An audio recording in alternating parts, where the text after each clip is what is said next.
Noakhali express সাড়ি যার গই বেড়া বেডি বুড়া বুড়ি হলা মাইয়া লই।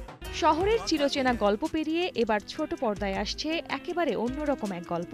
ধারাবাহিকটির নাম নোয়াখালী এক্সপ্রেস, যেখানে নোয়াখালীর মানুষ, ভাষা, সংস্কৃতি আর রসিকতাকে কেন্দ্র করে গড়ে উঠেছে গল্প।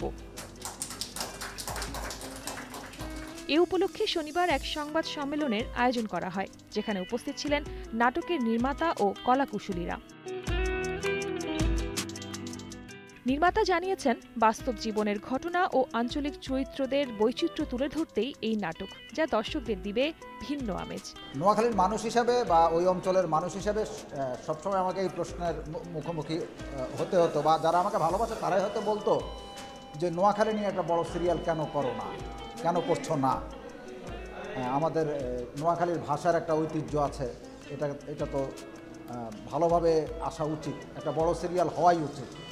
মূলত ওই জায়গা থেকে, ওই ভাবনা থেকে ভাবলাম যে অনেক দিন তো হয়ে গেছে, দীর্ঘদিন তো কাজ করেছি, এবার একটা চেষ্টা করি।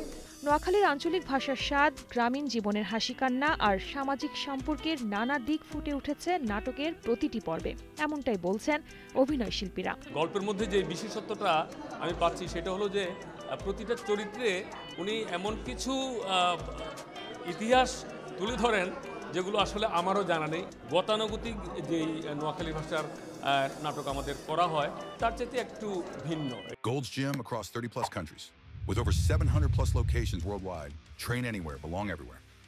গ্রামের প্রতিটি ছেলেকে নাকে দড়ি দিয়ে ঘোরায়, এরকম একটি ক্যারেক্টার, খুবই মজার ক্যারেক্টার। আর এরকমটা না যে এই ক্যারেক্টারটি আমি কখনো করিনি, এভাবে সবসময় করা হচ্ছে রেগুলার। তো ইন্টারেস্টিং ব্যাপার হচ্ছে নোয়াখালী ভাষায় আমাকে অ্যাক্টিং করতে হচ্ছে, যেটা আমার জন্য খুবই কঠিন একটি বিষয়। তার সাথে কম্পিটিশন, কে কার হাজব্যান্ডকে বেশি ভালোবাসবে, বেশি কাছে টানবে, বেশি আদর যত্ন করবে, ওইটা নিয়ে কারাকারি যা হয় তার সাথে।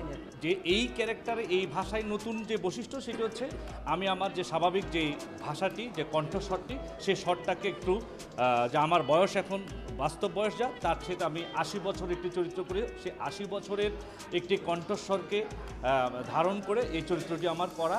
এই সময়ের এক ঝাঁক নতুন মুখ নিয়ে নির্মিত হয়েছে ধারাবাহিক নোয়াখালী এক্সপ্রেস। পুবাইল, গাজীপুর ও নোয়াখালীর বিভিন্ন লোকেশনে চিত্রায়িত হয়েছে এই নাটকের শুটিং।